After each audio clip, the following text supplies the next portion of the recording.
वादग्रस्त है दुभाजक निर्माण पर मचा बवाल। पूर्व पार्षद और आंदोलनकारियों में तीखी झड़प। चंद्रपुर के बांग्ला चौक से राजीव गांधी इंजीनियरिंग कॉलेज तक बन रहे दुभाजक को लेकर बुधवार 29 अक्टूबर को दोपहर 2 बजे बड़ा विवाद खड़ा हो गया। पप्पू देशमुख के नेतृत्व में स्थानीय नागरिकों ने इस निर्माण कार्य के विरोध में जोरदार आंदोलन किया। आंदोलनकारियों ने कथित रूप से घटिया गुणवत्ता वाले निर्माण सामग्री की तोड़फोड़ की और काम को रोक दिया। इस दौरान कांग्रेस के पूर्व नगर सेवक नंदू नागरकर मौके पर पहुंचे और आंदोलनकारियों से तीखी बहस की गई। नागरकर ने सवाल उठाया, मेरे वार्ड में ये काम रोकने की हिम्मत कैसे की, मुझे पत्र क्यों नहीं दिया गया। इस पर देशमुख ने बताया कि कंट्राटदार और भ्रष्ट अधिकारियों का बचाव करना बंद करें। नागरकर पहले महाकाली प्रभाग क्रमांक 12 के नगर सेवक रह चुके हैं, जबकि विवादित दुभाजक का काम पठानपुर प्रभाग क्रमांक 14 में चल रहा है, इसलिए उनके हस्तक्षेप पर नागरिकों ने आश्चर्य व्यक्त किया। आंदोलन के दौरान पप्पू देशमुख ने दुभाजक की एक लोहे की सलाख हाथों से तोड़कर निर्माण की निम्न गुणवत्ता को उजागर किया। इससे काम की विश्वसनीयता और ठेकेदारों पर भी गंभीर सवाल उठ रहे हैं। आंदोलनकारियों ने प्रशासन से मांग की है कि दुभाजक का काम तत्काल रद्द किया जाए, सड़क निर्माण को प्राथमिकता दी जाए और भ्रष्ट अधिकारियों व ठेकेदारों पर जांच कर सख्त कार्यवाही की जाए।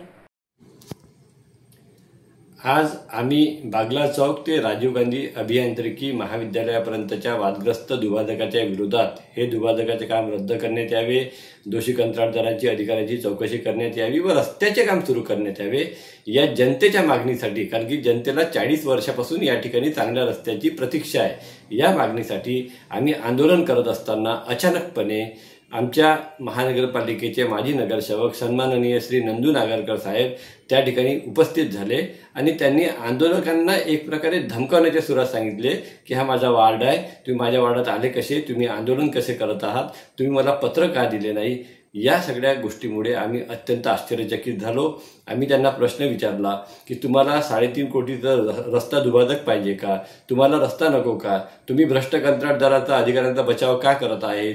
आणि आम्ही त्यांना हेही म्हटलं की तुम्ही जर विरोध केला असता, याचा पत्र दिलं असेल, विरोध केला असेल किंवा केला असता तर आम्हाला यायची गरज पडली नसती। आणि याच्यानंतर आमच्याकडे जी माहिती होती ते जनतेची दिशाभूल करत होते, तो वार्डही त्यांचा नाही आहे, ते महाकाली प्रभाग क्रमांक 12चे माजी नगरसेवक आहेत आणि हे दुभाजक 98% याचं काम जे आहे 98% या दुभाजकाचे काम हे पठाणपुरा प्रभाग क्रमांक 14 मध्ये आहे। अशा वेळी नागरकर यांनी हे सगळं करण्याच्या मागचा हेतू काय, ते भ्रष्ट अधिकाऱ्याचे किंवा भ्रष्ट कंत्राटदाराचे एजंट असल्यासारखे त्या ठिकाणी का उपस्थित झाले, हा प्रश्न निर्माण होतो। आणि त्यामुळे तुम्ही त्यांच्यासोबत माझी जी चर्चा झाली त्याचा व्हिडिओ या ठिकाणी, चर्चा म्हणण्यापेक्षा वाद झाला, त्याचा व्हिडिओ या ठिकाणी आहे, तो व्हिडिओ तुम्ही नक्की पहा। काँग्रेसची भूमिका काय आहे या सगळ्या प्रकरणात, या भ्रष्टाचाराच्या प्रकरणामध्ये ती सुद्धा आता काँग्रेसने जाहीर केली पाहिजे। नंदू नागरकरांना काँग्रेस पक्षाने जाब विचारला पाहिजे, अशी आमची मागणी आहे। कोणीही आडवा आला तरी चंद्रपूरच्या जनतेला महानगरपालिकेतल्या पैशाची, जी चंद्रपूरच्या जनतेच्या टॅक्समधून जो पैसा जातो त्याची लूट कोणालाही करू देणार नाही आणि पारदर्शक कारभार महानगरपालिकेत आल्याशिवाय आम्ही स्वस्थ बसणार नाही, हा आमचा शब्द आहे। धन्यवाद।